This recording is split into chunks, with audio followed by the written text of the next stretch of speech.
there, spooky friends, and welcome to a new episode of the Scaryish podcast. Woo! Probably not new if you guys are re-listening to it, but I'm Robin Grace, this is Adam Diaz. Hello. And today we have an episode that's a little different than usual. This one's a little bit more personal, I think, for the both of us. Yeah, I 100% agree. Robin made a comment yesterday while we were writing out, not exactly our scripts, but what we're going off of today. And she said, this is almost like therapy. Yeah, it's really cool. At least for you folks, you'll be able to get to know us a lot better and maybe get some reflection on things that bother you. Yeah, maybe a little bit of insight, maybe hearing something that bothers us, bothers you. Because today we're going to be covering our top 5 fears each. So it's a lot of fears. Yeah, so it's kind of interesting. This week we decided to do things a little bit different than normal. We were trying to think of ideas, and I had this one pop into my head, and I mentioned it to Robin, and it wasn't exactly what the episode turned into, and Robin, as she usually does, has like a genius idea of how to tweak something. And instead of just doing like top 10 fears people have, it was like, how about us? Like our shit.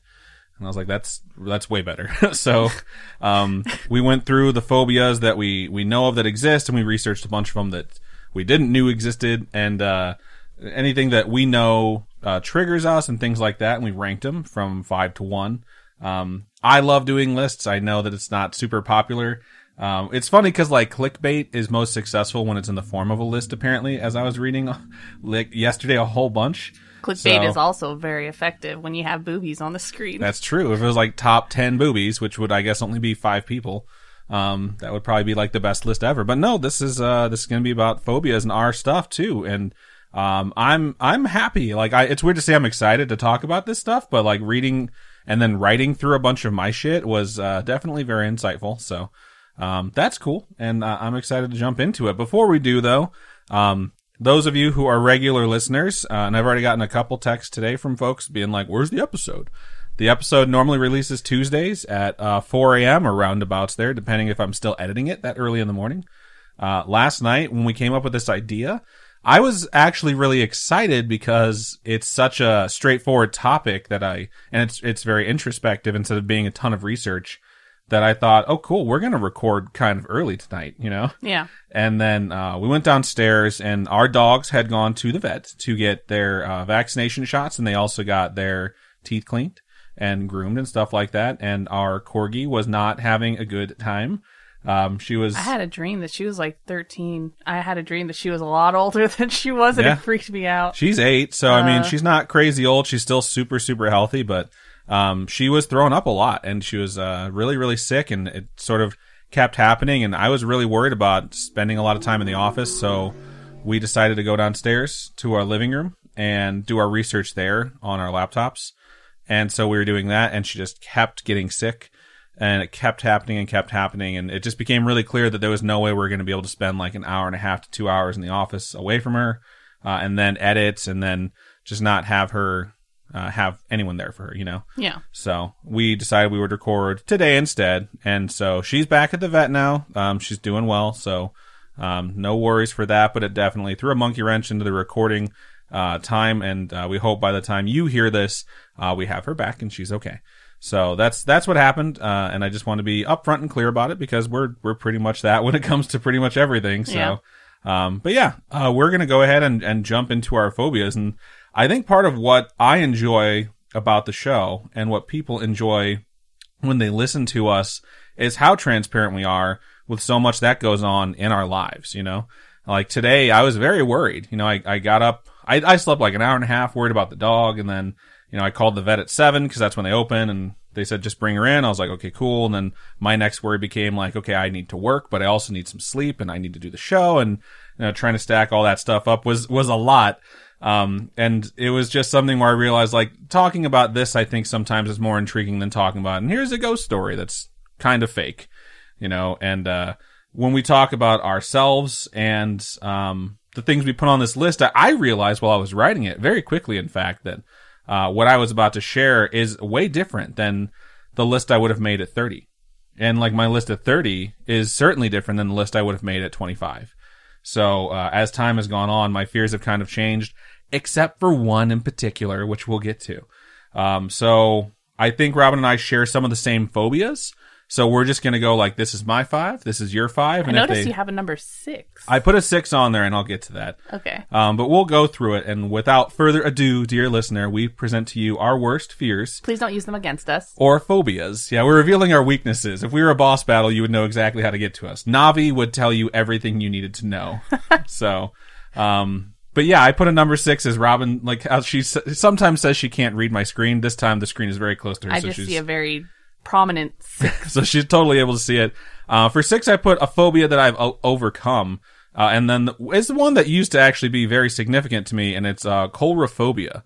And that is the fear of clowns. Also, I'd like to point out that if we mispronounce something, this is one episode where you're missing the point if you're going to correct us on the pronunciation. So please just don't do that. But as a kid, I always thought clowns were creepy. I really did. I wasn't like, I didn't evoke fear from me, but I used to be creeped out by them because I knew, even as a kid, like 5 years old, like 4 or 5, like that's just a dude or chick in makeup, like way overdone. And the concept of a clown wasn't like Santa Claus, where you think, is that the real Santa Claus? Like, a clown was an entertainer who put on like a specific type of outfit that was way over the top. And it used to like kind of like throw me off a little bit as a kid. I just didn't really like it. But like I've mentioned in the past, watching Stephen King's It, basically ensured that my childhood and teenage and young adult years meant I was completely done with clowns. And I watched It when I was 5 years old. So it was a phobia that was real. If I saw a clown, I had legitimate fear that would rush through my system, and I'd calm myself down and be like, it's just a person. It's not an ancient evil. I've never had that fear ever. It's something that was really weird. And as I grew up, I sort of realized that although when I saw a clown, I would think, clown! Like, I didn't have the fear surge through me anymore. And I was becoming gradually less and less afraid of clowns. And honestly, I think there was like a piece of me that sort of held on to the phobia for like nostalgia, if that makes sense. Because like you grow up and you're like, it's just a movie, whatever. Well, yeah, and you just get to a point where you know people who are clowns, you know? Or you've like watched people who like are entertainers after they entertain, like take their makeup off and be normal people. And you're like, it's not that much to be afraid of. And then, you know, maybe you do a topic like John Wayne Gacy and you're like, okay, a little fucking triggered right now, but I'm doing okay. But I became less and less scared of them, and I realized that saying that I was afraid of clowns was just something I was so used to doing since I've been doing it for so long. I kept saying it, and eventually I just decided like, well, let's just stop doing that. Like, let's just stop saying you're afraid of clowns and stop triggering when you see clowns, because you're sort of doing it manually at this point. And I just realized I'm not really afraid of clowns anymore. I still think they're creepy in some senses. And like, I think I could go back and watch the American Horror Show season where it's all about clowns, where I absolutely couldn't do that when it first came out. But I thought it was like really a sign that I've done well growing up a little bit. Like, I sort of let go of this thing that used to scare me. And I have a friend who was also traumatized by It the exact same time I was. And when the new It came out, I was excited to see it because I kind of wanted to get that fear. And I really enjoyed the movie, and it didn't scare me nearly as much as the first one did, even though I think it's a much better movie. And my friend refuses to watch it. He hasn't moved past it. Like, his phobia is still very real. He refuses to watch the new It, and he's like 35. He's a Boilermaker. And I'm like, dude, really? Still clowns? It's like, yup, always and forever. So for me, I'm just like, is it really though? Or are you just being nostalgic? So it's just always nice when we can sort of move past those. So I decided to toss that one out there before I started revealing my innermost thoughts and insecurities. Okay. So let's start with you, though, for the official list of fears. What is your number 5 top phobia? Is spiders. Arachnophobia? Yeah. Arachnophobia. I didn't write anything about it because I know you share spiders. It is also on my list, and it is higher than yours. But I'll let you. Oh, is it? I'll let you talk about like your arachnophobia. Okay, maybe it's not just spiders though. It's like bugs in general, and it's like the idea that they can burrow and create little homes in your ear holes, you know? I feel like that's a mixture of a bunch of them. Like Nyctophobia, I think is the name for insects, and then the fear of like holes, like small holes all grouped together. See, I don't have a fear of small holes. I thought that might be the case because like I think when I see that, what I think is like something's laid eggs there. Cause like I'm fine looking at bread and stuff like that have lots of holes. I don't know. I just it's the idea that it can burrow into your ear, and like those, you know, those videos where doctors go in and shine lights into people's ears and all the eyes of the spiders and stuff look back at you. I've never seen those videos, like pretty deliberately. Or like when you see them like poke out a little bit and then crawl back. Oh man. I can always tell when Robin has that nightmare. And so that's one of the things that really bothers me a lot. And when I'm sleeping, I get really paranoid and I start shoving my fingers in my ears, hoping there's no bugs in there, you know. She'll do it so vehemently sometimes. I'm worried my that she's ears hurt. start bleeding because I'm like so I freak out about it so much. I'm pretty sure at least twice been the reason why you've elbowed me in the face during sleep, because you're so like need to put finger in ear that moving your hand up to your ear is like the perfect way to do an elbow uppercut. Yeah. So, yeah. I hate spiders. I think they're terrifying. They have so many legs and they freak me out. And I don't begrudge anyone who likes spiders at all. I know we have some folks on our Discord who have pets that are spiders, and they post pictures, and that's totally cool. And I understand my fear is irrational. I am much bigger than a spider. And right. There's very few spider like species out there who could actually even affect me. Well, like the brown recluse, though. Like, yeah, that's some terrifying stuff. Terrifying. Black widows, terrifying. And there's a black widow. I think about this every day, and I don't know why. That used to be at the store where we met, at the GameStop store, in our supply room, and it had like a web. And it used to sit in the middle of its web, and you could see the red hourglass on its why stomach. didn't you ever kill it? Because I was like, I'm not fucking with that thing. Like, every time I try and kill a spider, it gets away, and this is not the one that I'm going to agitate. Like, this thing, it owns this room. I only come in here every now and then, and the first thing I did when I went to the supply room was find the spider, and then do my thing, and constantly just keep looking back at the spider. So it's like, it's weird moving to a place where there's black widows where you can like find them more readily than when I grew up in the Midwest, where I never saw a black widow. I've never seen one in real life ever. They're tiny. They're absolutely tiny. And the fact that you look at like, that thing could really fuck me up, maybe even kill me, is really scary. There's like these zipper spiders, something like, I don't know what they're actually called. I don't research spiders. Spiders are not a big thing for me to research because I hate them. But they make like these webs that have like thicker webbing on their webs that look like zippers. Like they're zigzaggy. And they look pretty, but they're giant. They're like that big. Just even looking at your hand, showing me the size of it creeps me out. They're huge. They're terrifying. Back in Hawaii, they would like, we had the balcony, right? And it has all the little slats in the balcony, the I don't know, poles, the rods in the balcony, whatever. They would create their spider webs over all of these like things on the balcony. So they would always be there, you know, and you're just like, well, I guess I'm not going on that part of the balcony. Like I will never go there again. And they're just absolutely terrifying. Anytime people post videos and stuff of spiders in our Facebook group, freaks me out. I usually just put the cry emoji and then I scroll past it. And it's like, I'm not doing it. Like those huge hunter spiders from Australia. Jeez, huntsman spiders. Yeah, when I get to mine on my list, I have a thing about the huntsman spider. Really? So, yeah. Right on. So that's your number 5. That's my number 5. I have more realistic fears. My number 5 is glossophobia, which is the fear of public speaking. Oh, I thought it was going to be the fear of shiny things. The fear of glossy stuff. JK, LOL. I'm just making a joke. No. I'm not that. No. Glossophobia is something that I had always heard about when I was growing up because it was talked about a lot in sitcoms and movies, especially when I was young. And it's like a fear. It's one of the most common fears, in fact, that I've learned now across all people and all cultures. There was a time when the fear of public speaking was the number one fear of all people, ahead of dying. People were more afraid of speaking in public than they were of dying. Well, like your heart starts racing and you're scared and you start sweating. You just like start freaking out and you can't talk and you can't say anything because you're just like, all these people are staring at me. I don't even know what to say. It's really hard to articulate why, too. You know, it's like, what physical harm is it going to bring you to go out in front of a group of people and speak?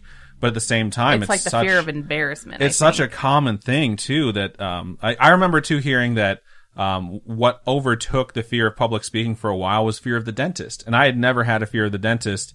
And I've met people. I had someone who worked on my team at one of my more recent jobs, and they were so afraid of the dentist that when they went there, they had to take anxiety meds. And if they weren't able to calm themselves as soon as someone's hands or metal went into their mouth, they would vomit. And yeah, he talked to me about it. He's like, I hate going to the dentist. I can't do it. And I told him, like, okay, well, if you ever have to go to the dentist, take your full day off. Like, I'm not going to question you about your use of your sick days because some places are like that.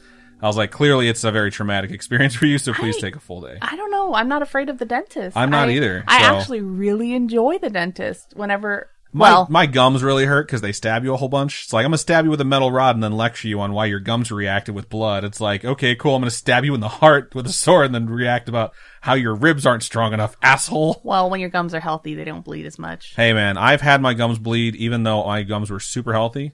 And it's just like, sometimes they're just really, really rough. That's all I'm saying. But anyways, let me get back to glossophobia. We have to get through 10 of these things. Adam's just like, I hate dentists. They suck. I don't mind dentists. I just hate it when you go in there and you're like, can I get a cleaning? And they're like, we have this super laser awesome cleaning that costs $10,000 and we'd rather do that. It's like, no, just a regular. It's like no, $1,400. We're going to recommend the laser awesome one. That is super annoying. So the ranking changes based off like what the most popular or worst fear is, depending on the year, the region, the source. I found 4 different lists online from 2021, which is only 2 full months old at this point. And they're all completely different. Like one list that was from Mayo Clinic, their number 1 fear, which was claustrophobia, wasn't even listed on the other 3 sites, which were both they're all medical journals. And I was like, so the lists are basically just subjective based off whatever people you have around you. Plus, like, depending on where the research was conducted, people in different parts of the countries are going to have different fears. I mean, some people don't drive around semi-trucks as much as other people. Some people aren't worried about Final Destination 2 because they haven't seen it. But for me, with a fear of public speaking, it's kind of funny because I'm doing that right now, and we do broadcasts on Twitch routinely, and I stream, so I don't really trigger when it comes to broadcasts. Like, I was on the announcements when I was younger in high school, and I was never worried that this was going out to like 600 people in the school and I might be judged. That never has triggered my anxiety. And it's not like this, I don't have the severe case where like you will trigger against like anything when you're speaking to a group of people, even if it's like a small group that you know. That doesn't happen for me because I've presented to plenty of people, especially in my career, groups big and small. And the one thing that consistently calms me down is that I know the people, you know, they're my coworkers, they're my friends, they're my family, or they're someone that I feel connection to. And that typically is something that I'm just like, I don't really need to worry about this, you know? And that'll lessen my anxiety. But looking up and seeing a room full of people I don't know does cause me anxiety. In fact, this phobia is what introduced me to anxiety in my life. Because at that point, I had always been like, I never stress about anything. And I had communications in college, and it was speech. You know, I had to do speech, and I wound up having like 6 speech classes in college because of my degree. And my first one, it was a group of people who were all like 18 to 20 who I didn't know. And I was trying to like find my place and be myself, but at the same time, like not drive anyone away. Like I was trying to make friends, you know, and that's always hard. Like as a kid, as an adolescent, as an adult, making friends fucking sucks. I still I really have no friends. And in my college career, I have maybe a couple people that I've made friends with that I'm still friends with. Right. Because I think, one of my favorite people is Rothman, and he's like one of the first friends I ever made when I moved out here to Vegas. One of the funniest things I've ever seen is this Zaboomafoo thing he posted on our Spooky Friends group. I laughed so fucking hard at that.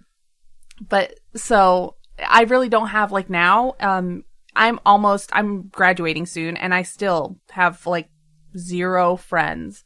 That I kind of talk to about anything. I feel like you've developed some solid interpersonal relationships with people in your major and in your field a little bit, because I've never like coordinated like you do when it comes to the other civil engineers that you know. Yeah. But like I didn't make any friends in college, like literally 0. I think I might have made 1 or 2, and they were just like because we were in the same class, and then as soon as the classes were over, like we just drifted apart. You know, the funny thing about that is like a lot of these classes that I have semester after semester, all have the same people in them because we're all going for the same goal. Comes back around, you keep seeing them, but we're not friends. You know what I mean? I just don't talk to them. Yeah. And I've had speech classes. I've had Toastmasters classes and stuff like that, and I think doing the podcast has helped me a lot in being able to speak in front of people. So it's not a fear of mine necessarily anymore. But I did have, when I first got into college and had to have speech classes, it was very hard. And anytime I was in front of people, I would start shaking, you know, when I would always do those speeches. My voice would shake. I would do my speeches in high school and I was fine. And then when I got to college, like I would always want to go first. because if I went at the end of the class to do my like 3.5-minute speech or whatever, the anxiety of waiting, of thinking about like the mistakes I would make or what everyone would notice, like would drive me crazy. And then when I would speak, my voice would flutter sometimes because I'd be like fucking visibly shaking. Our podium was really high, so you couldn't see it most of the time. And I actually had one person tell me like, how do you keep calm? And I just told him like, oh, my hands tremble. Like I can't even look at my note card sometimes. You have a paper clip in your pocket that you just bend a bunch. No, Do you remember that movie? I've never heard of that. No. Oh, okay. I have no idea what you're talking about. Made in Manhattan. I've never seen that movie. That's Oh why. my God. I was always of the mindset of like Ocean's 13, where you do something to distract yourself by stabbing yourself to hopefully calm you down. Oh, okay. But anyways, yeah, that was one that was the first introduction I had to like, I'm experiencing anxiety for the first time in my life. Like, wasn't even fear of being judged or fear of like my surroundings, but I was like, I'm in here and I am so fucking anxious and I have fear in me and I don't know why and it's really upsetting me. And I think the feeling of being upset was more prevalent than the actual fear. Yeah. But the fact that it was there and I couldn't control it was super annoying. I was like, what the fuck? And, you know, now we do the podcast and it might be a different thing if I was in front of a group of people like that again. Yeah, because we do this every week and we've done this for 3 years and we do the live streams and we do a bunch of stuff. And I think, at least for me, I'm so much more used to talking to talk. And so any projects now in school where I have to do a presentation, it's a million times easier for me to give these presentations. And I'm not afraid like I did 8 years ago when I would almost start crying at the end of my speech because I was so scared, you know? And I think that's, for a lot of people, the way to get over it is to, I don't know, expose yourself to it. For certain ones of these, I do feel like immersion therapy is like just sort of the best way to get through it. Like, just push yourself to experience it and just drive through your fear. Imagine everyone naked. Yeah, that's never worked for me. It's like, okay, now I'm trembling and I have a boner. Like, thanks, whoever thought of that shit. I've never tried that before. I had one where I would look at one person. If there was one person in the room I knew, I would look at them and not look at anyone else. At my last semester of college, and this just came flooding back to me, I wrote a short story that got nominated to be published in one of the journals in a contest. And the class I wrote it in, my professor invited like a bunch of people from all her classes and a bunch of the other teachers to come and listen to us read our stories. And I went last, and I was like, fuck, I don't want to go last. And she was like, and Adam's story has been nominated. And then she announced like, I'm in the top 3, so my story will be published. And I was like, yes, I was so happy. And I went up to read, and like, I was like, it just hit me as soon as I started reading my story, like, everyone has an expectation that this story will be good. And I don't know how good this story actually is. And that hit me super hard, and I started to tremble. And I was just like, I haven't had this happen in a long time. And I tried to do the like picture everyone naked thing. I swear to God, this is what I did. And please don't judge me too harshly. I read like on automated mode, you know, and I read and I did voice inflections and it was fine. But I kept reliving poor sexual experiences that I had gone through. Wow. So that I would focus on a different type of fear or shame.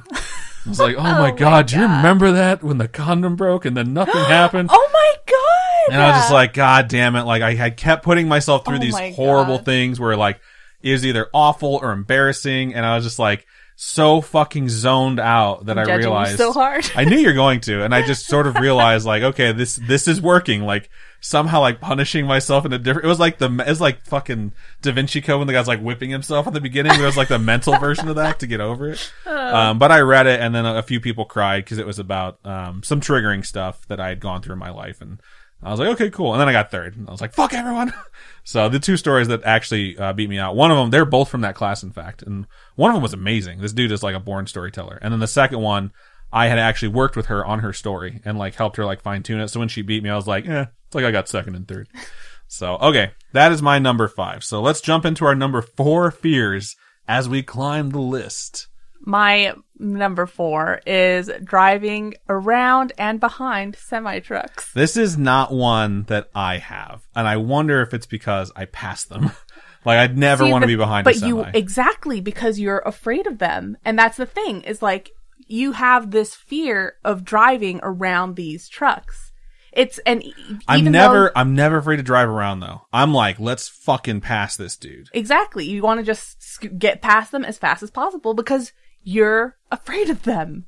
It's a fear. How did this trigger? Was it Final Destination? Oh yeah, definitely. Because, well, no, okay. Let me get into it. So, I don't know if it's very common with other people, but I'm definitely terrified of driving around semi-trucks in my tiny little car. I have a tiny little sedan. I grew up with my mom constantly telling me never to drive too close to semi-trucks because my little car would get sucked right under it.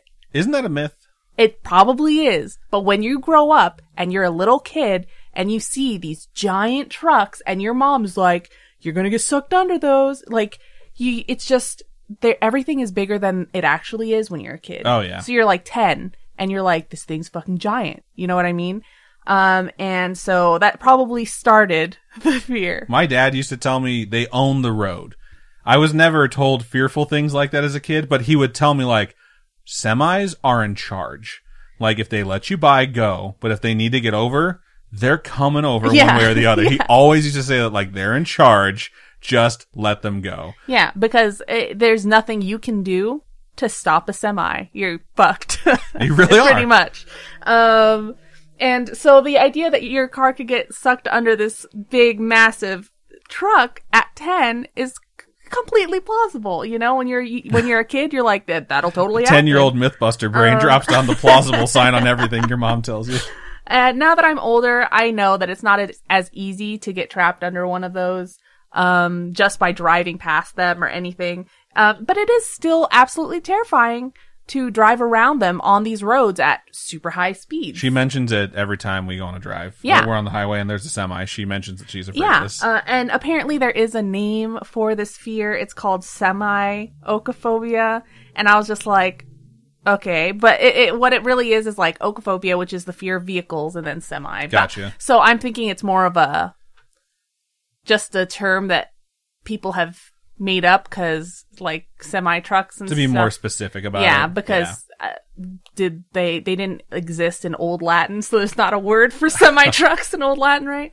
I am always afraid when it's way too windy and these giant trucks are swerving, and I'm always afraid because they're top heavy that the wind is just gonna blow it over on top of me.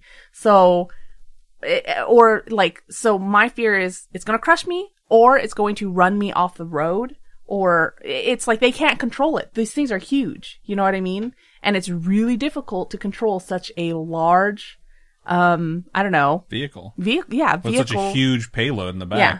Like, I think that's and I hate the movie Final Destination 2 because I think it was written really poorly and is a terrible sequel, but the opening sequence is, I think, the most memorable from like any horror movie that I've seen like the last 20 years.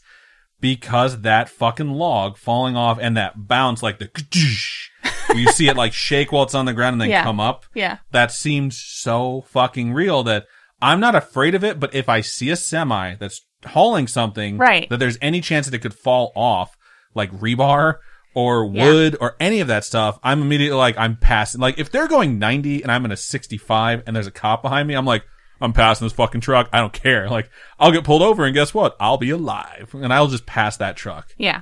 I can't handle being stuck between two semis. That shit's the worst.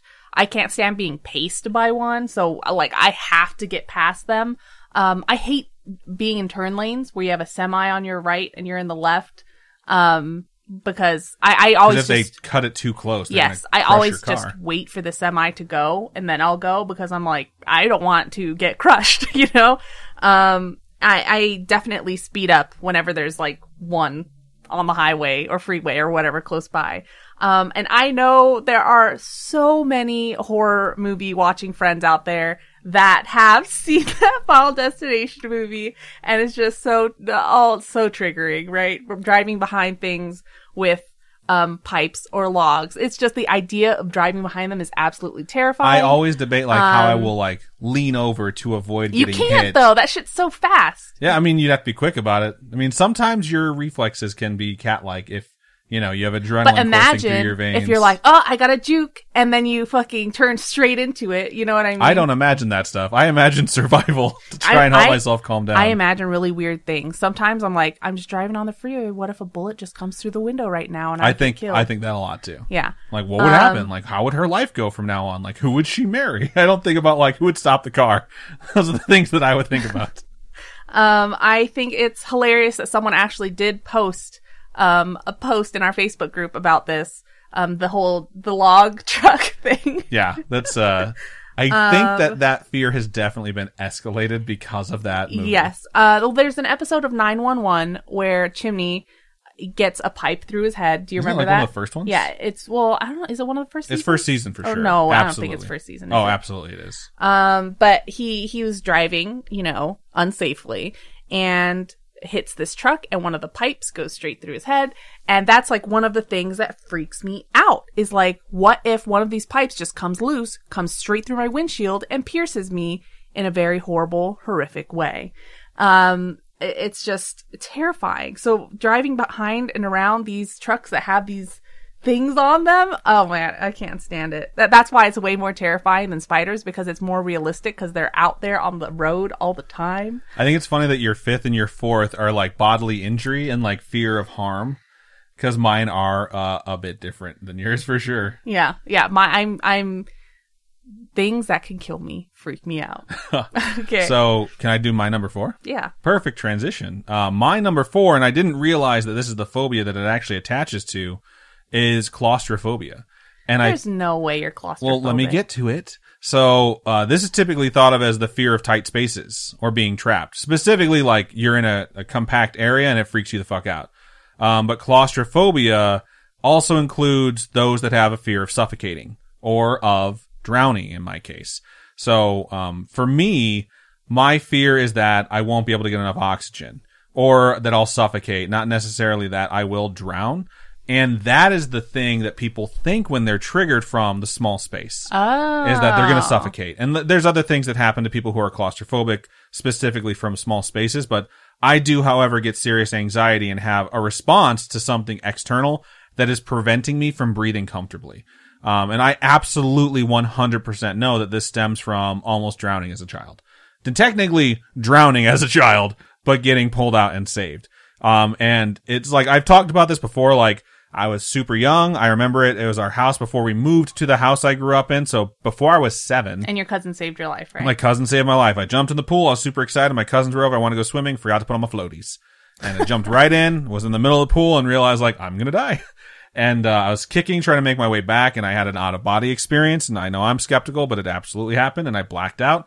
And then I just felt like getting pulled back into my body from someone grabbing my wrist and yanking me out of the pool and tossing me onto the deck. And as soon as I hit the deck, I just vomited water. Very similar to what our dog has been doing for the last I was going to say that too. 24 hours.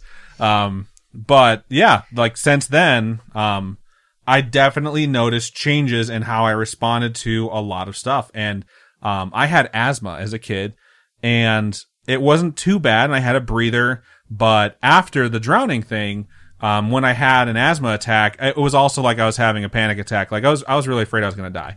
And so one of the things that I developed to help myself just like take in more air and calm down is I would force myself to yawn. I still do that as an adult. I yawn way more than I should and way more than most people do. But if it's like I feel like I need to catch my breath or for whatever reason, I trigger a yawn to take in like a really deep, relaxing breath and it calms me down. And to this day, I cannot stand being messed with when I yawn.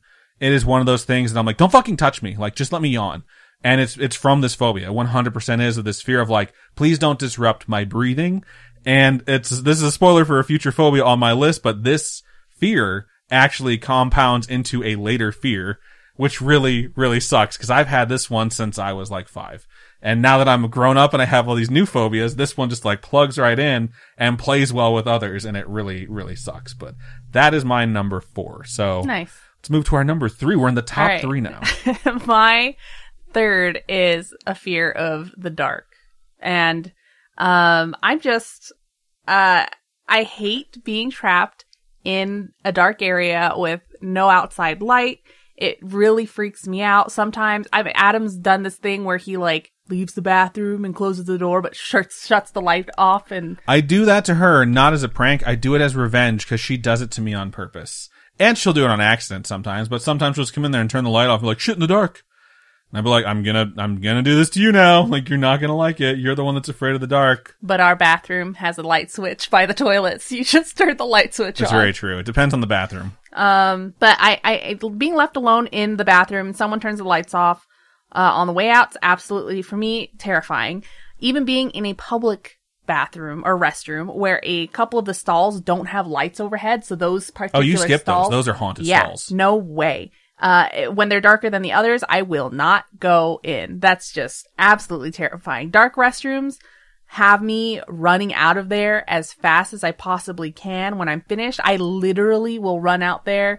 I know we went somewhere to a restaurant with Ralph, where Ralph was telling us Cheesecake Factory. Yeah, his horror. In LA. Yeah, he was telling us these terrifying stories, and I had to go to the restroom, and I really didn't want to go.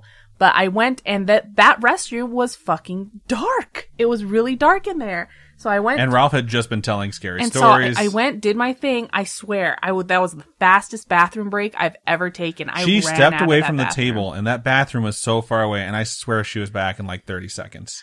I was so scared, dude. I will literally run if there is no other human in there with me. If there's another person in there, then I'm like, okay, I'm safe, nothing's gonna get me in here.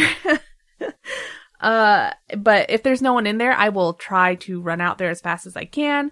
I will not look at the mirror when I go wash my hands. I literally just look at the sink, wash my hands, don't look up, and it just leave. I'm terrified.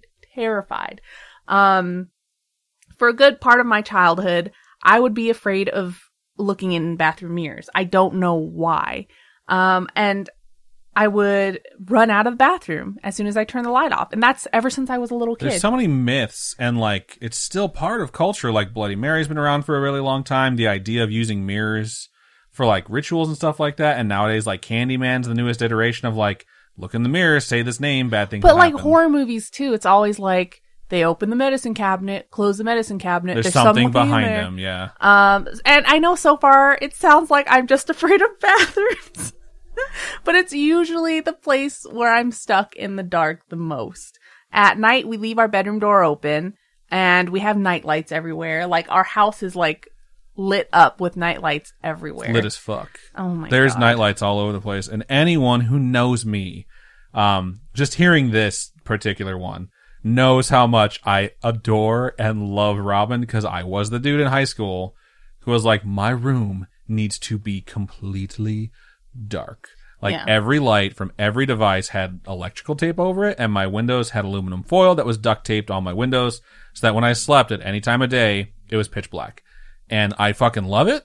Like, I've always loved it. It's my favorite way to sleep because it's just so relaxing. And for me, being in a dark room like that, I was in my room, which was a tiny little like 8x8 room that I grew up in, but when I turned off all the lights and I lay there in bed, I just imagine like this endless void, similar to the Upside Down. It's almost exactly what the Upside Down is in Stranger Things, that just went on and on and on forever.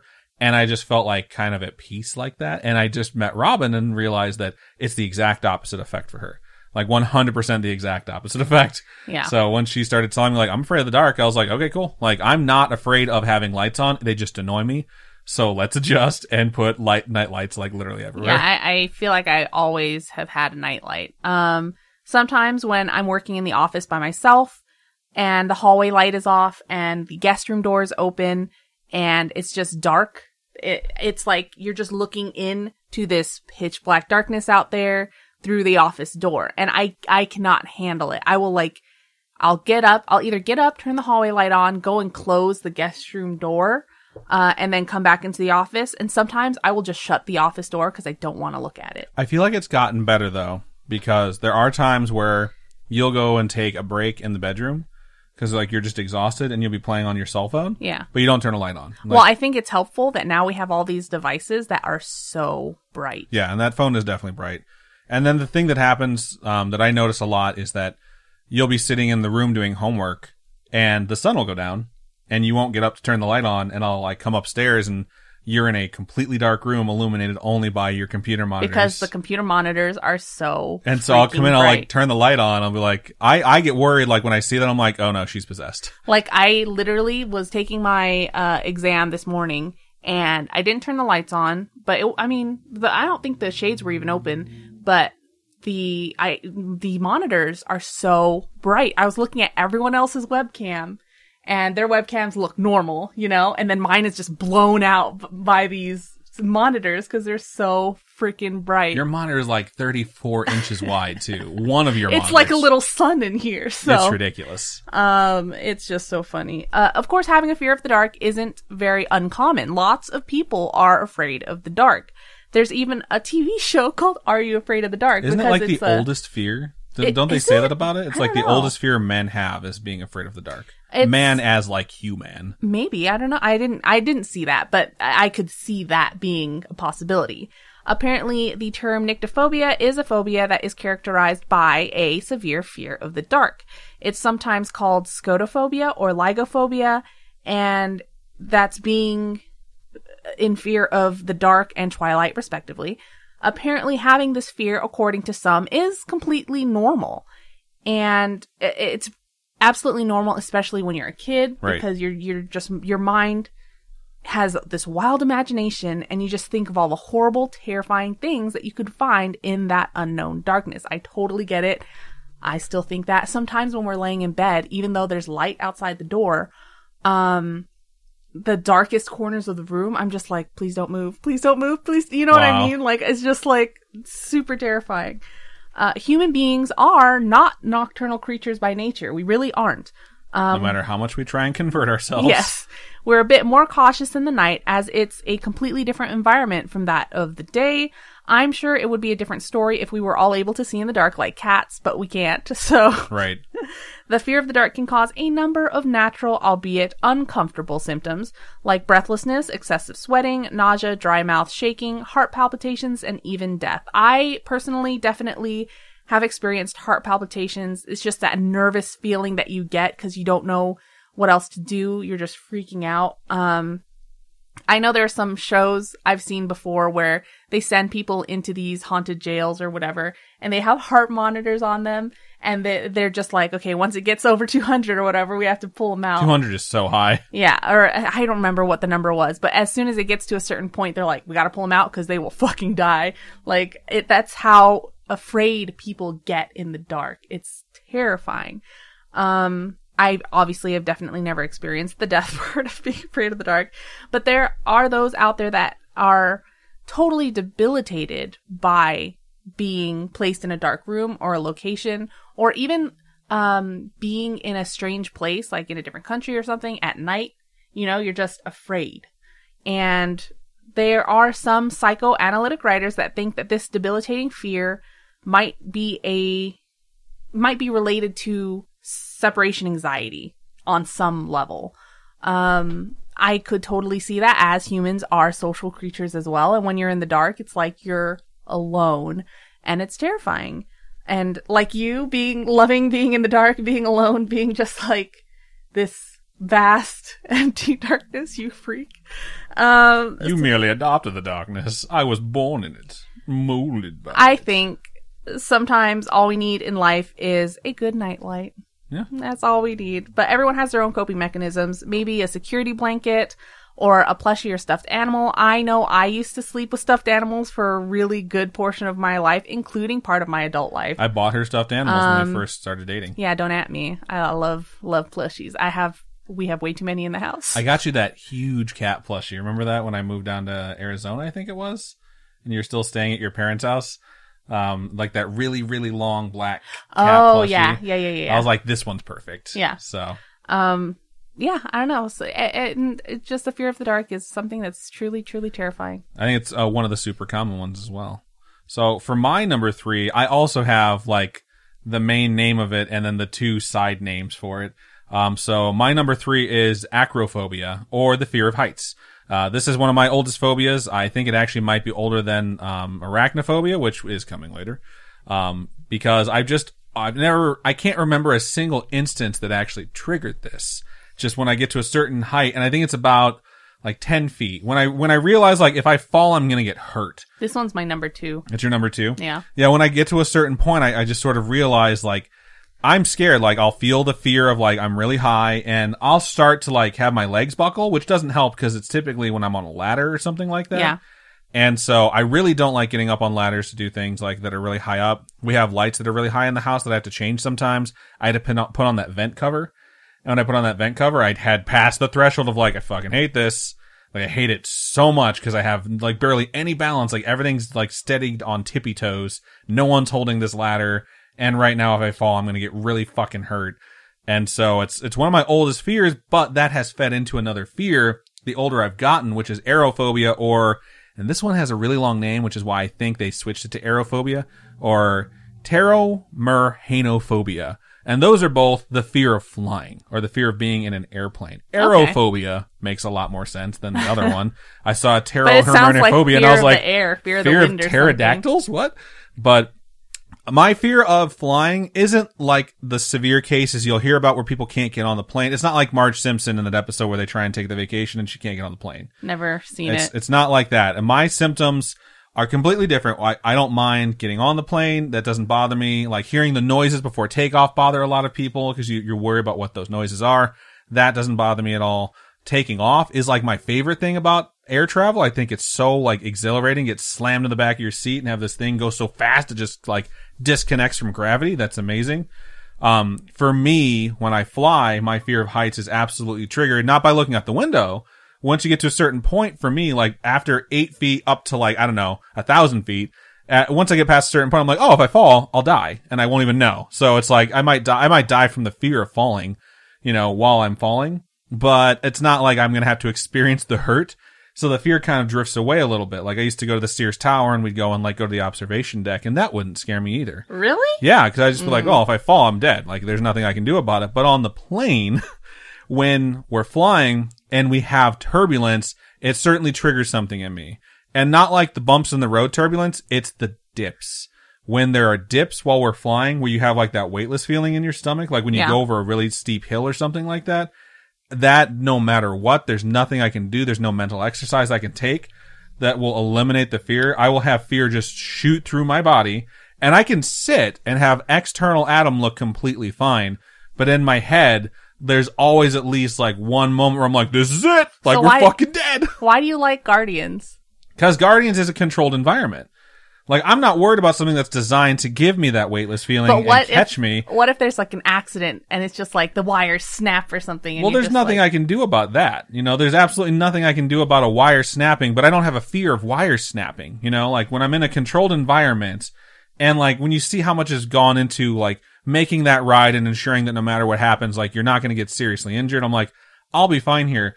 But an airplane is like 35,000 feet in the sky. Like, if you dip and you feel like you're falling, there's a long way to fall, Yeah. And so much can go wrong. It's statistically, and this is 100% true, the safest form of travel there is. By far and away, like, airplane travel is the safest form of travel. But that doesn't make me feel any better when I'm 35,000 feet in the sky and all of a sudden I'm like, it feels like I'm falling. That's when I trigger. And then I trigger now, when we land occasionally, because there's been so many experiences I've had where bad landing. Where we landed fine, and I'm like, oh, we just touched down. I didn't even realize we were descending. And then we have had multiple experiences, one in particular, thanks United, where the descent is rapid. It's like you we feel missed uncomfortable, the runway. and then like you either slam into the fucking runway and bounce, or you miss the runway, and then the fucking pilot like throttles the plane all the way up to shoot yourself back into the sky to avoid certain death. And that one, after that, is when I was like, now landing's gonna fuck with me too. And I knew it. And when we went to Japan, my fear of flying, because, I mean, aside from COVID shutting everything down, we travel a ton. Like, we travel a lot. Yeah. And my fear of flying had gotten so bad, I was actually dreading going to Japan. I wasn't excited about it at all. I couldn't think of any of the things we were gonna do. All I thought is, 12 hours in a fucking plane sounds like the worst thing ever. And we took American Airlines. It was the first time we had traveled nice, American. Though. It's like you get so many meals and you're just sleeping. After we landed, I was like, we're flying American everywhere from now on. Because like, I didn't feel uncomfortable at any single point in a 12-hour flight compared to like a 3-hour flight to Chicago where I thought I was going to die multiple times. So I was like, everywhere we go is American from now on, just because like, if they can do this and I can feel safe and I don't have to worry about like the flight home anymore and I can actually enjoy the trip, like, they deserve my business. And I 100% stand behind that. Like, they literally made me feel comfortable after my fears had been heightened. And that's important to me. So that is my number 3 is fear of heights / fear of flying. So nice. Let's move to your number 2. All right. My number 2 obviously is the fear of heights, not the fear of flying. Mine is very different from Adam's because I don't think mine is anywhere near as bad as yours. But I do have this fear of being in those high places. I'm not afraid of flying. I actually crave travel. I want to fly all the time. Obviously not during COVID times here, but like before all this happened, I was always just like, how many flights can we fit in a year? Because I love flying. So how do we get gold status? Yeah, I was like, I want gold status. We gotta fly everywhere. And I would just be like, okay, we have to go to this place. It's like this many stops. We're gonna get this many points. You know what I mean? I was just like, so I love flying. But what I'm afraid of is looking over the edge of a balcony or a building or a rock face, like a cliff or something like that, you know? Or when I'm driving up into the mountains and there's just like a steep drop on the side, that freaks me out. Like that urge that they're studying that people have. I forget the French term for it. It's like Call of the Wild or... Where it just is, it like makes you feel like you want to jump. Yeah, you have an instinctual thing like, I should jump. Like regardless of, you know, your mood or whether or not you would die. Like you think like, oh, an edge, I should jump over it. Yeah, when I am in that situation, I get like the heart racing discomfort of looking over. And like, it's like that feeling when you ride like something like Guardians or the Tower of Terror. And that feeling of when you're dropping, I get that just standing on a high building or whatever. I think as a kid who was afraid of heights, and like when I was really little though, man, like we went to Missouri and we went up not the Golden Arches, that's McDonald's. We went up the St. Louis Arch. And my parents, I love that too, though. I kept telling them like, I can't go to the top. Like I was so afraid, like I can't go to the top. And my parents like, we're only going to go up halfway. And they had the tour guide say like, your elevator only goes up halfway. There's no halfway observation deck. My parents, that tour guide, are fucking liars. But I was so happy they lied to me because it made me confront it. And I think that was a formative experience where I'm like, confront your fear. And so I started being like, I'm going to go on the roller coaster. I'm going to go on the Ferris wheel. I'm going to go on these things. So my sister is still deathly afraid of roller coasters and like rides like Guardians that give her that weightless feeling. I'm just like, controlled environment. This is where you confront your fear and learn to deal with it and channel it into excitement, you know? Yeah. I hate feeling like that though, because I think like, what if I fall over? What if I get dizzy and lose my balance and unexpectedly launch myself over the edge? I will not go near a cliff edge. Yeah. Like, I'm not the person who's like, I'm going to get really close and take a picture. I'm like, I'll take the picture, dog. I'm like not fucking doing that at all. So when I am in those situations, I'm standing there and I think about all the horrible things that could happen. And my anxiety just goes through the roof and I start freaking out. Like, I'm trying to think of a tall building I've been into lately. Even hotel rooms. When we get hotel rooms that are really high up, freaks me out. Not necessarily because of the idea that I could get launched over because it's just one window, you know what I mean? But like, it's so far and you feel so small and everything is down there. And then you think like, what if I did get like, somehow get through this window and like how far I'd have to fall. And then I get all this anxiety and my heart starts beating really fast. And then like right now, just thinking about it, I'm freaking out because you're triggering it's like, yourself because you're visualizing it. Yeah. And it's just like, oh my gosh, I don't want to splatter down. You know what I mean? Like it freaks me out. And I think this is another one of those fears that isn't necessarily uncommon. I think a lot of people are afraid of heights. And once you get to a particular height, I think it's natural to get that freaked out feeling. One of my coworkers is really afraid of heights and he goes to Disney World all the time. And there's a ride that he goes on where at one point, the like rocks on the side, like there's an opening and you can see the ground and he has to close his eyes to get past this ride. And there's a lot of people that are like that. Some health websites are like, it can be caused by traumatic experience involving heights. When you're younger. In my case, though, I think it's just my brain going into overdrive that freaks me out. And just the idea that I could just die from these heights. And like I said, so many of yours are mine like are all, mine is all about like these things that can just lead to horrible accidents. And I always tell Adam, like, you know what, how I'm going to die is going to be some freak accident. She always says that. And it's just, she's also very clumsy. So it's one of those things that when she says it, I'm like, this could be a self-fulfilling prophecy, though, where you're like, oh, this could be the place where this happens, and then your panic or your anxiety causes you to, like, have your knees buckle, and then you fall, and I'm just like, I have to be very careful with her. Another theory about people being afraid of heights is that it's a reaction that we've all developed through natural selection. By perceiving something as being taller than it is can reduce the risk that you'll experience a dangerous fall because you'll be more careful. I think that's how mine triggers, because once I get to like 9 feet, I'm like, this is bad, and I'm like, I would hurt myself. Yeah. I might break a bone, but once I get to death status, I'm like, oh yeah, whatever. Like, it goes away. Yeah, I just think that heights are scary. And it's funny because there are so many people out there that make the joke to tall people that are like, are you afraid of heights? Because they're so tall, you know what I mean? Anyway, yeah.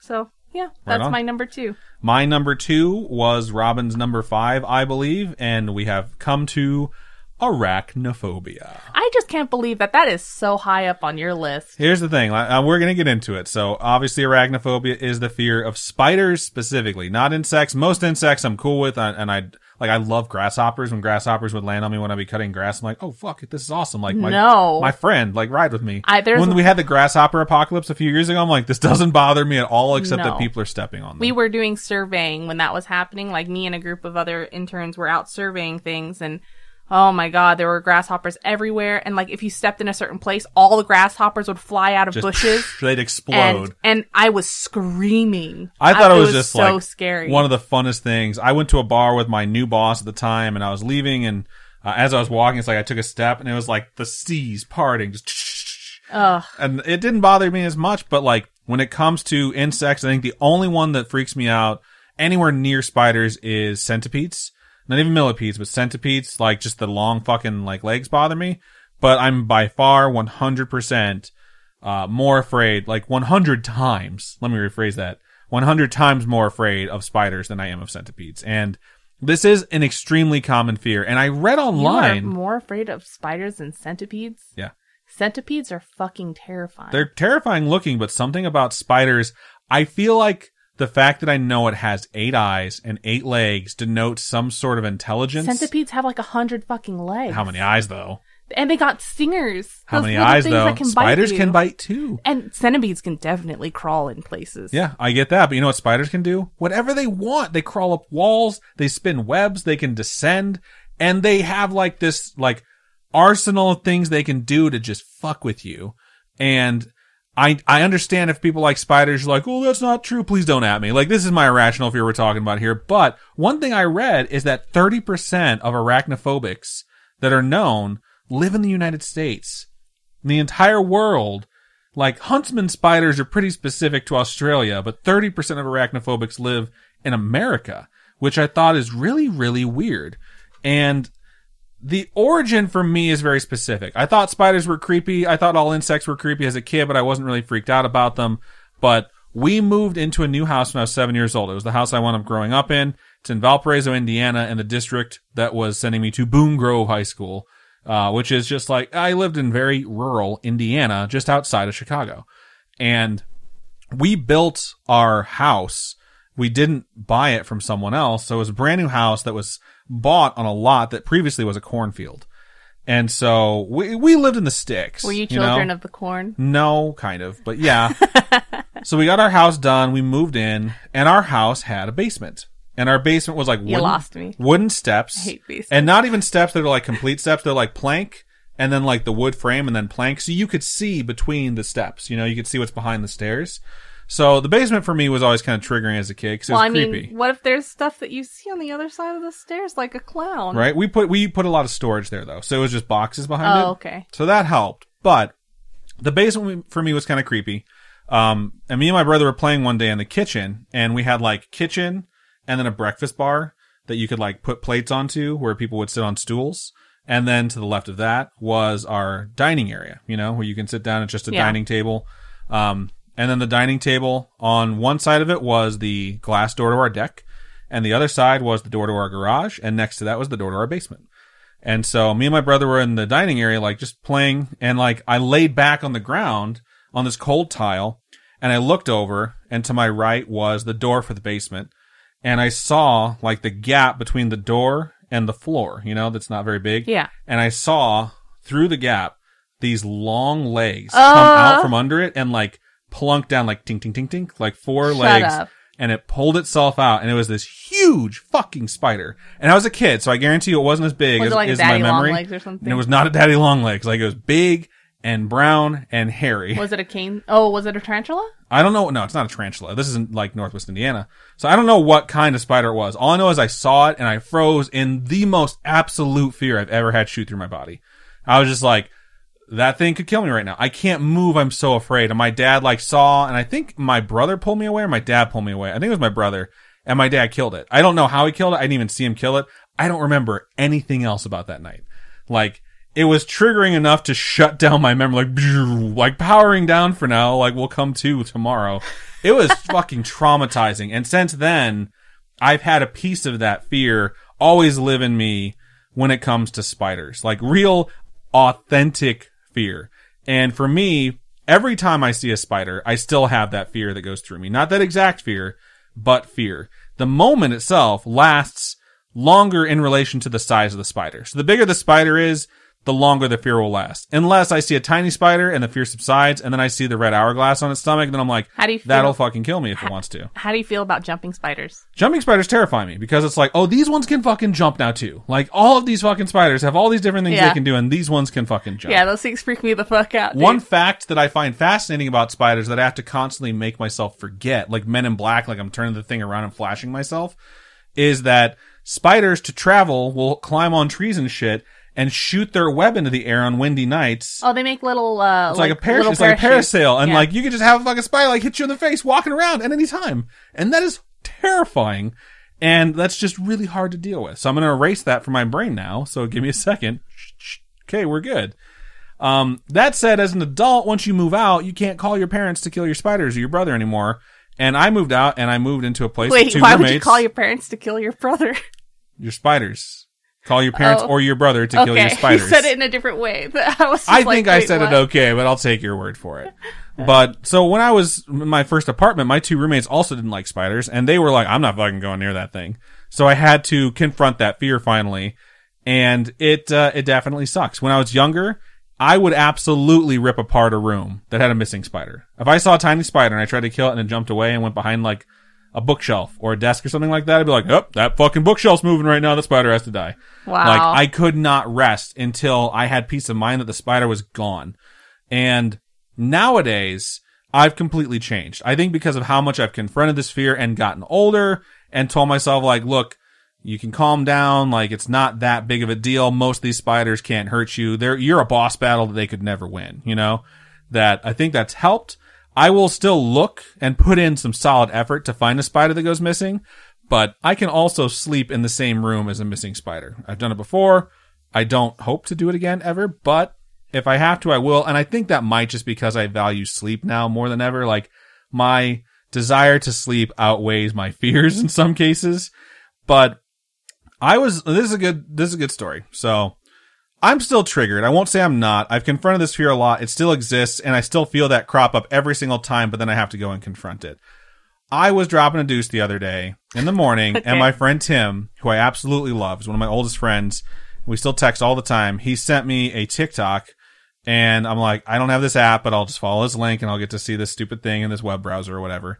And I go in, and it's this video of an Australian lady explaining that each Australian toilet has a huntsman spider that lives there. And I'm like, what? And she's like, they keep the smaller spiders, which are more deadly, away from your toilet if you just let the huntsman live there. And I was like, well, no, this is just some shit. This is something she's just saying to fuck with people. What? If you leave your huntsman there, like the smaller spiders, like brown recluses and whatever else, won't come near your toilet. Because you have a giant spider. Because the brown recluse will kill it, or be like, get the fuck out of my web or whatever. And she's like, see, here's my toilet upstairs. And she shows a huge brown recluse living behind it. And then she shows her downstairs toilet. I'm getting fucking goosebumps thinking about it. The recluse or the... No, like the huntsman spider. Okay, because you said there's a brown recluse. Okay, just fucking go with me, okay? Okay. She shows the huntsman spider living behind it, and she goes to her downstairs toilet and shows the huntsman spider living behind that, and they're different spiders, and they're fucking huge. And I saw that. I was like, nope. And I immediately stood up and searched the whole bathroom just to make sure there were no spiders, especially huntsman spiders that do not live in Las Vegas, anywhere near. And I was like looking behind the toilet with my ass just hanging out.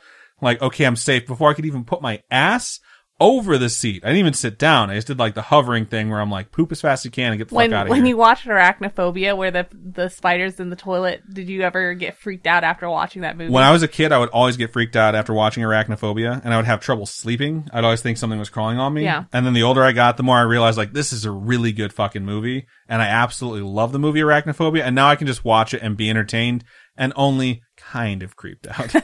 So this one is definitely my number 2. It's still super triggering for me, and it's very real. And yeah, I still, when people post videos of spiders in the Spooky Friends group, I just like, I react to it. So I say, I appreciate you posting this here. Also, it made me cry, and then I scroll past. So number 2 for me is definitely Arachnophobia, which brings us to our biggest weaknesses, our number 1 fears or phobias.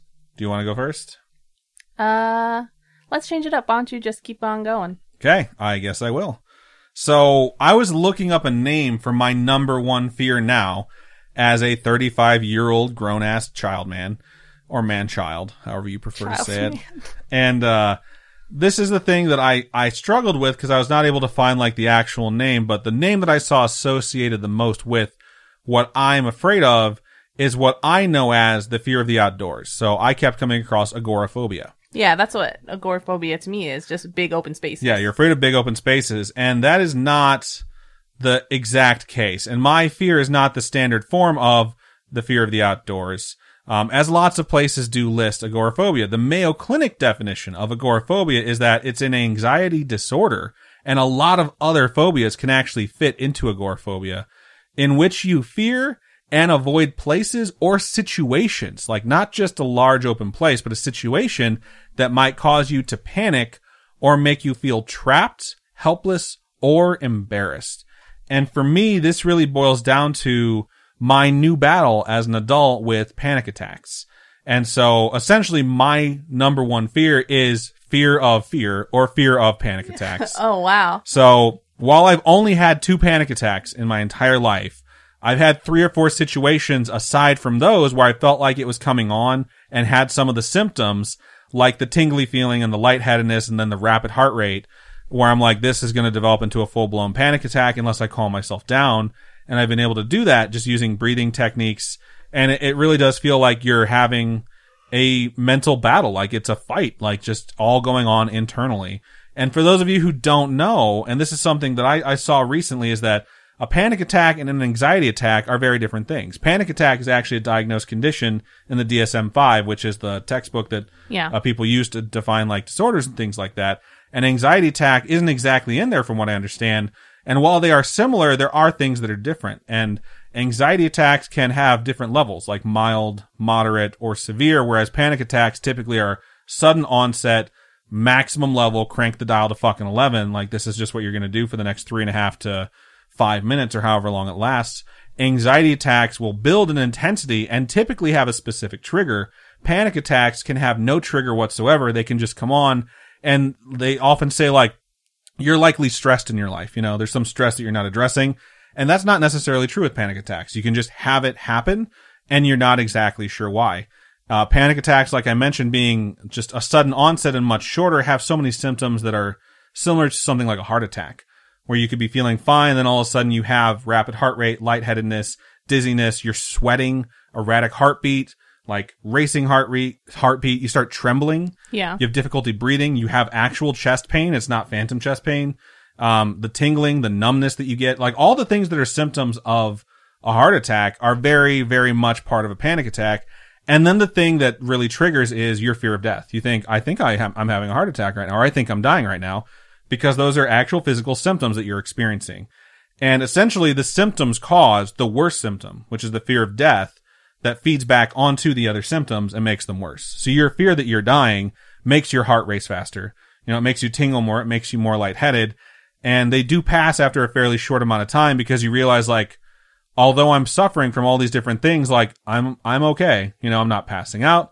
I'm not like having any of the other things that happen with heart attacks, like the massive chest pain where you see in the movies where people fucking grab their heart like, my heart, and then they're dead. Like, that just never comes, and you start to slowly regulate your breathing and just start to calm down again, and they just tend to pass, where anxiety attacks don't have that sort of like heart attack feeling, but they last much, much longer. I've not really had anxiety attacks. They also have physical symptoms that overlap with panic attacks, but in a much milder form, not as severe, but certainly out of the ordinary for someone. Like, man, I don't know, but my heart rate's been elevated, you know, like I've been like really jittery today. I don't know why. And those things can persist for like days. And for me, my biggest fear nowadays is the fear of when it's going to happen again. Like, when am I going to feel a panic attack coming on, having no trigger that I can identify, and having such different situations between my first panic attack where I was stressed and I hated my job, and my second panic attack where I was completely relaxed and I love my job. Like, completely different situations. It's like not knowing when something's going to show up. And it's like a serious mental battle to stay calm and basically manually regulate my heart rate and my breathing if some of those symptoms come up. And like trying to keep yourself calm, like switching your fucking breathing off the automatic switch is a really hard thing to do. And then reasoning through anything in my head that feels abnormal in my body. Trying to fight off the thought that, oh, your arm's tingling, but that's, you know, not a big deal. It's a symptom. You know that. You're okay. You're going to be fine. And trying to always just shelter myself from the thought of, unless this is a heart attack, in which case you're ignoring symptoms. And when that thought crept into my head the first time, because I had this happen to me, and I was like, I don't know what's going on, but I'm sure I'm fine. And then I had that thought of, what if this is a heart attack? And that's seriously what triggered the, man, I might be dying right now. And I have to ignore that, even though it's like a possibility, which is really hard to do. And it's awful. It really is. Just from it happening, I've tried to avoid situations where I've had it happen or felt like it might happen. So like how I lay down, like how much I eat, which side I lay on, like sort of the things that I'll deal with in my day-to-day life. All those things have been slightly adjusted to see whether or not I can avoid having another one, which means I've definitely been more affected by this than anything else in my life. And it really sucks because one of the main symptoms is being unable to catch your breath, which for me is also triggered my fear of suffocating. So like that sort of just feeds into it. And it's like this fear I've had my whole life has basically been on standby to join the panic attack party. Oh my God. Which fucking sucks. And I've mentioned before that I watch some Warzone streamers on Twitch, and it's something that I do in the background while I work. And the other day, this guy named Z-Laner, who has a normal name, it's just his tag on Facebook, he's a Facebook gamer, was talking about how out of nowhere, he thought he was dying. And he went to the hospital, he thought he was having a heart attack, and it was during COVID, and he had to wait in a waiting room for like 4 hours by the time they got to him, like it had gone away. And he didn't know what it was, and his friend was telling him, like, I don't know what that is either. It sounds like you have an actual heart problem. Like, you really need to go see a doctor and get a second opinion. And so, like, a lot of the people that were watching were like, what he just described is a panic attack. And he described, like, every symptom I had. And then he described all the thoughts that someone has after your first one, you know? Where you're like, did I have a panic attack? Or do I have something really wrong with me that I need to get checked? And that thought typically leads to your second panic attack. And just hearing him talk about it, I just wanted to reach through the stream and, like, give him a hug and be like, same, bro. Same. But we're both going to be okay. And it sucks. It's really hard. And when that happens, like, you don't really think of anything else except, I hope someone else is around me so they can call an ambulance if I pass the fuck out and die, you know? And, it's really hard because you can't really calm yourself down too much. And it sucks that you can't really do that for yourself and just give yourself a mental hug and be like, everything's going to be okay. But just hearing someone else, like, that I watch stream say that made me feel so much better, you know? Even though he was struggling and I wanted to help out and say, like, this is something that's normal and you're going to be fine, it did make me feel better. So I was like, I'm definitely going to talk about this in our phobia episode because it's my biggest fear nowadays is like, when will this happen next, you know? And that really, really fucking sucks. So you only have one fear of dying. Yeah. Well, I think my height fear is a fear of dying. My spider fear isn't necessarily even a fear of dying. It's an irrational fear of the creature itself. Like, the way they move, the way they bite, the way they look at you with fucking eyes. Like, that is much more triggering to me than the thought of, I saw a spider, I think I'm going to die. It's just, I saw a spider, like, and I'm terrified. No, yeah, mine is like, I am terrified of poisonous spiders. I am terrified of the ones that'll kill you. You know, I'm terrified of them burrowing inside my brain. Yeah, but that's my number one is legitimately just like, I really don't want to have a panic attack ever again. I don't want to feel all those symptoms rush through me ever again, you know? Yeah. And just like, man, like how much of my life will this affect while I try to avoid it? I've had I'm not fucking around about this. I've had days where my breathing has been on manual because my stress level has been high and I'm like, I just don't want to trigger. Like, I'm just going to take deep breaths, breathe in through my nose, out through my mouth, like, monitor my breathing. I use my Samsung Health app on my phone all the time to do breathing exercises because it offers breathing exercises. I measure my heart rate and my oxygen level just so I can have tangible things to show me like, you're fine, you know, to calm me down. And this is definitely a new thing for me. And it's my number one phobia, if you could call it that. So nice.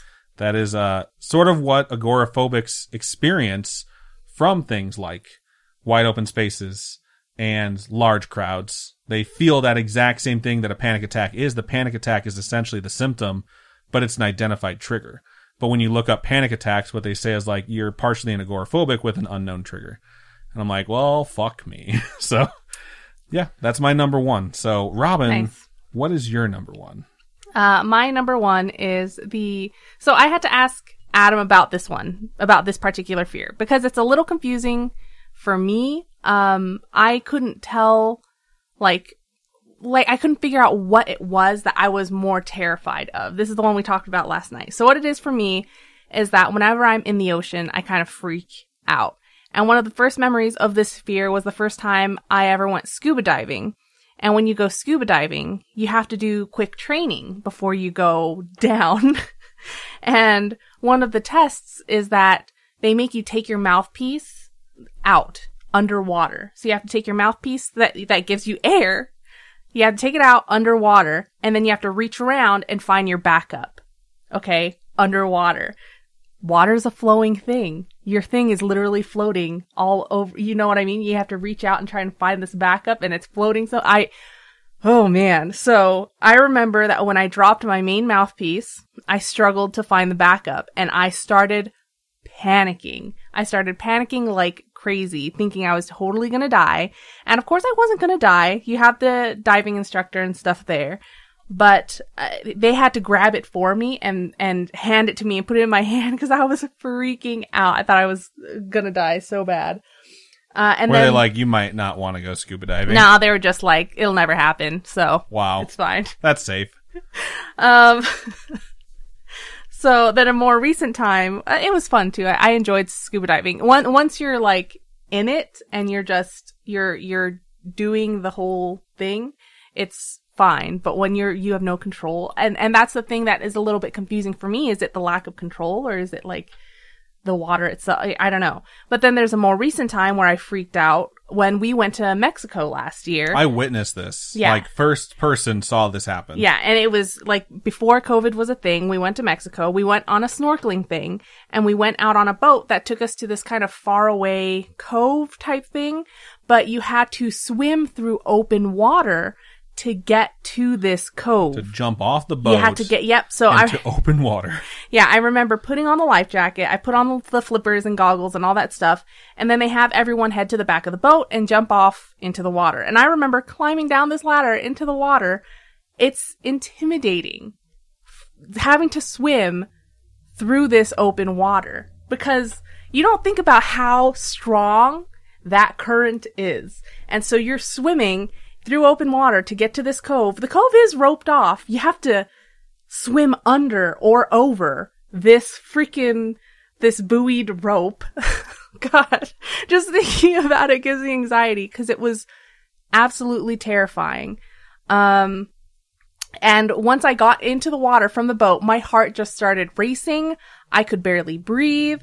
I was so absolutely terrified that something was gonna get me or I was gonna drown, you know what I mean? And oh my gosh. And so I was just about to hyperventilate. It was terrifying. I knew she was like right behind me and I noticed she wasn't coming up because I was like, I got in the water right before her and I was going slow and I turned around and I could just see as she was getting down into the water, like fear, this look of panic on her face. I was like, oh no, like I need to go back. And therein kind of lies the confusion for me. Rather, is it the fear of drowning, or is it the fear of these deep, open bodies of water?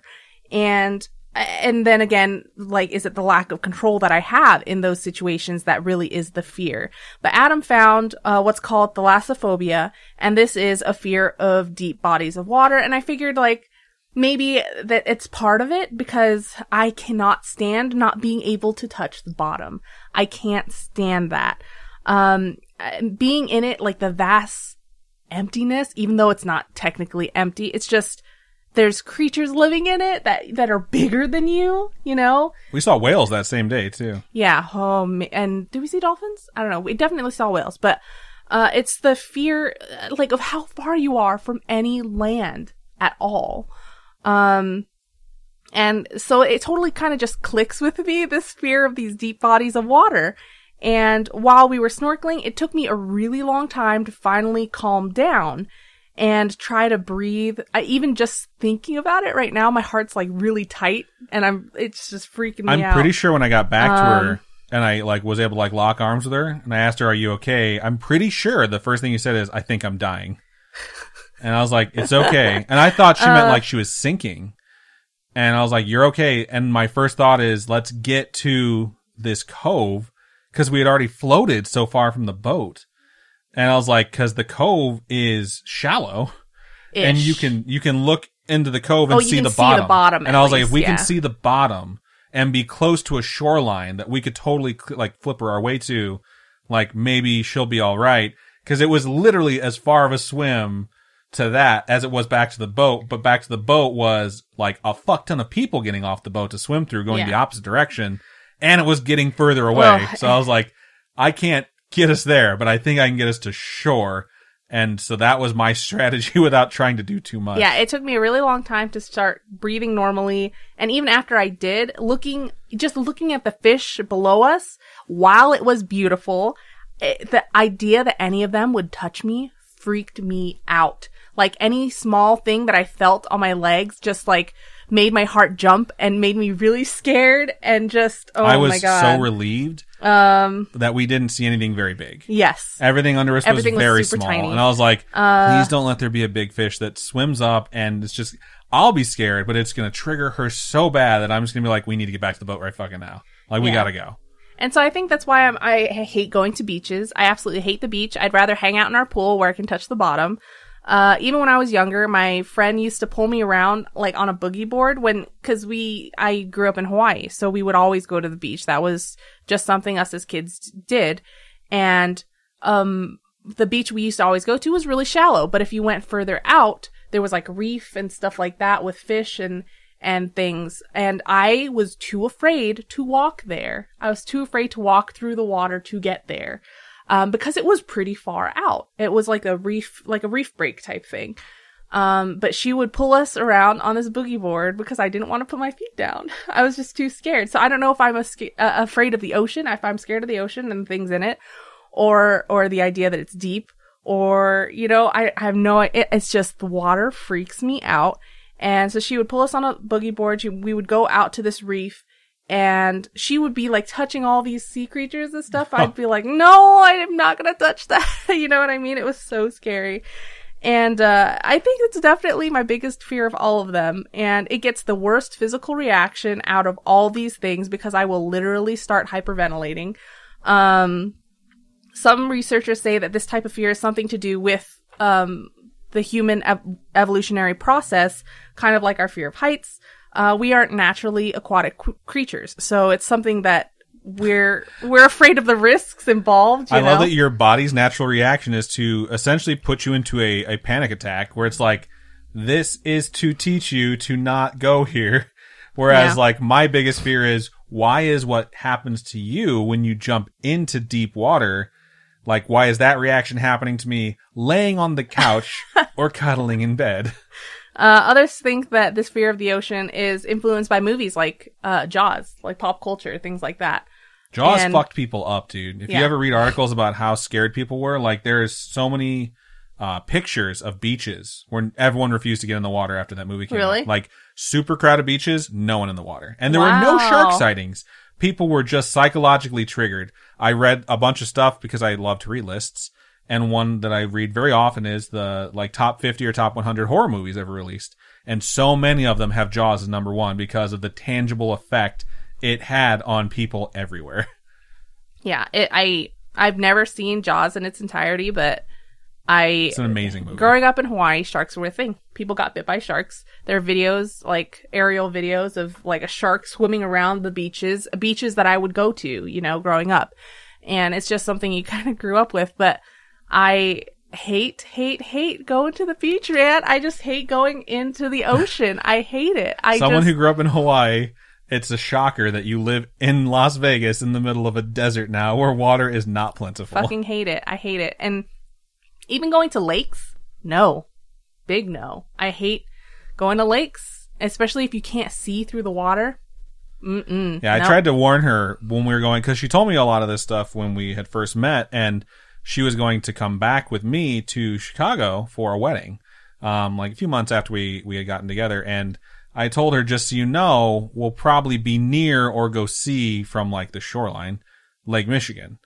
And she's like, I think I'll be okay. I was like, you don't understand. Like, Lake Michigan is one of the Great Lakes. The Great Lakes are essentially like an ocean. Like, they're huge. It's just fresh water. It's like you can stand on the shore and you will not see the other shore. You won't even, I told her, like, if you're in the middle of Lake Michigan, you won't see the shore anywhere. And she's like, no way. And I was like, you'll see, like, from a safe distance, like, you'll see. Cause I knew, you know, she was afraid of this sort of thing. And she always talked about, like, fuck Hawaii, like, fuck swimming, fuck the beach. I hate the beach. And so I was like, all right, just so you know, like, this is what you're going to experience. And so when we got there and I was like, this is Lake Michigan, she was like, oh my God. I was like, yeah, it's huge. It's enormous. So I grew up, like, going to the beach, and my friends, there was always a sandbar. And my friends would be like, let's swim to the sandbar. And I'd be like, fucking have fun, guys. And it wasn't because I was really afraid of it, but I was like, I'm far too aware of how many people die from riptide. And my friends were always like, oh no, I can swim against the riptide. It's like, no, you can't. Like, that exact thought is how every person that's ever died from riptide has died. It's like, so, like, swim to the sandbar, that's cool. I will stay here on this big sandbar known as the shore. There was that other place that we stopped at when we were on that boat ride too. They had us jump off and swim to the shore. That one sucked. Because it is far and you're fighting the tide. And I was just like, I'm never getting there. This is where I die. It felt like we were staying in the same spot. Yeah. Oh so I was like, at some point you said, like, I'm not going to make it. Yeah. And I was like, just hang on to me and I will drag you in. I was barely treading water. My lungs hurt so bad from trying to, like, breathe and swim, and oh man. We're also kind of drunk because that's what they do. They feed you booze on these cruises, and it was like, man, can we just get pulled up to the fucking shore? Yeah. Like, why does this have to be an adventure for us to go and sit down on a beach? Like, that's all it was. And, you know, a lot of the boats in Hawaii, that's what they do. They literally pull you to the beach. You don't have to swim there. Yeah, so this is not what you were accustomed to when we were in Mexico. Fuck?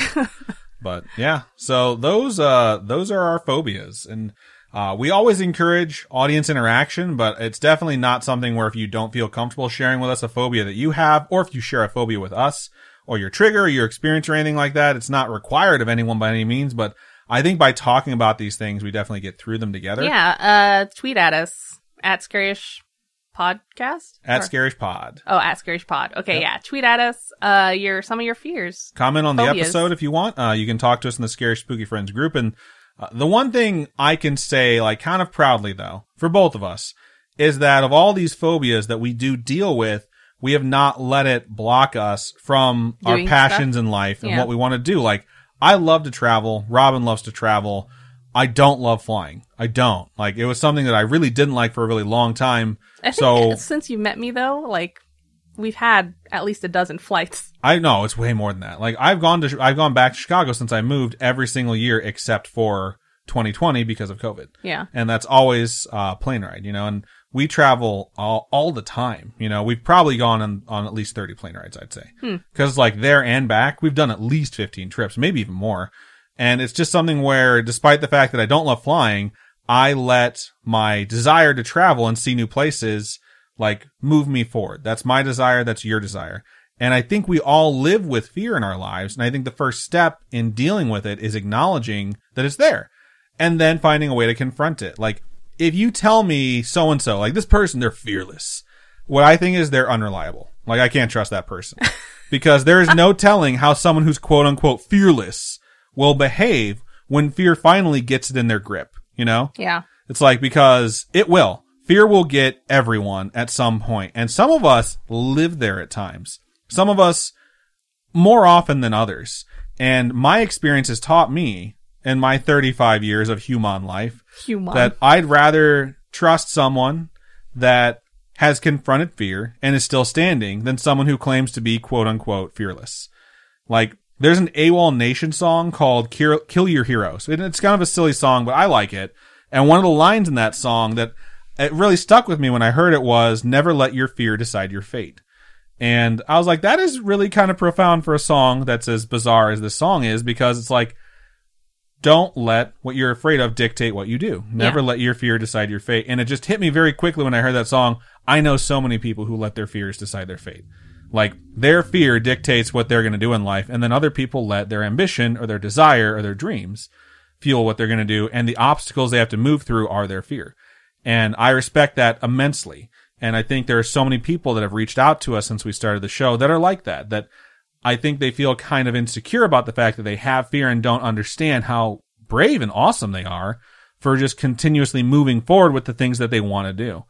And I just think it's something that's really, it's better the more that we share with each other, because to share your battles that you've gone through, you can learn from someone else's experience and someone else can learn from yours. You know, the more you talk about it, I think the better things get. This is a really long episode. It is. And I'm happy it is, though. And while we're talking about like the good lines from media, I'd also like to point out that I didn't realize it was going to be so controversial. WandaVision, that one line that he tells her when they're sitting there on the couch.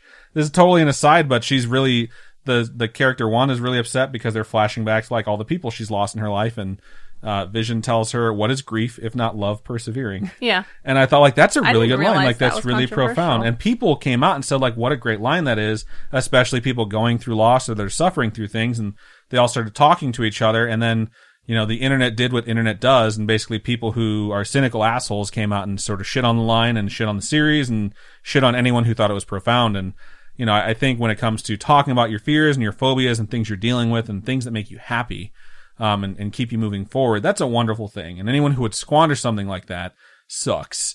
And I'm really, really happy that our group is so supportive. So I definitely wanted to bring that particular thing up at the end of this, because there's certain things that you'll find that are profound throughout your life, and never let someone tell you should be ashamed of it, especially if it helps you. And for me, that's, you know, talking about stuff like this. So I'm really happy we did the phobia episode. Yep. I think our biggest phobia... Please enjoy our fears. Right? I think our biggest phobia right now is like, we really hope our dog's okay. And that's our biggest fear, but fingers crossed things are going to be fine. And hopefully we'll give you an update the next time we talk to everyone. But I think that's just about everything for this episode. So again, if you want to reach out to us in any way, shape, or form, you can email storytime@scaryish.com. You can go to our website, scaryish.com, and click on Contact Us. There's a form there, and it comes directly to us once you fill it out and click Submit. You can also tweet at us, like Robin mentioned, @ScarishPod. And our Instagram is @ScarishPodcast. So feel free to contact us in any of those ways, whichever you're most comfortable with. And Robin, for folks who would like to donate, how can they do so? You can go to patreon.com/ScarishPodcast. Those are monthly donations. Tiers start at $1, and at $1 you get ad-free episodes. Can't go wrong there, because we all love ad-free, right? And we also have merch tiers, like actual physical merch tiers that start at $10. This coming thing that is going to be sent out are Nessie, like Loch Ness Monster keychains. That's going to be the next thing that gets sent out. And yeah.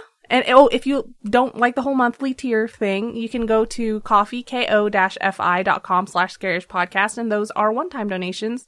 All your donations go to helping us upgrade our studio setup and keep us going and keep us making content and help our doggos get better. It was a hefty bill yesterday, and now that she's going to be there for an overnight stay, we will see how that goes. But yeah, we sincerely appreciate all the love and support we get from every single one of you, so thank you so much. And we hope you enjoyed this episode 168.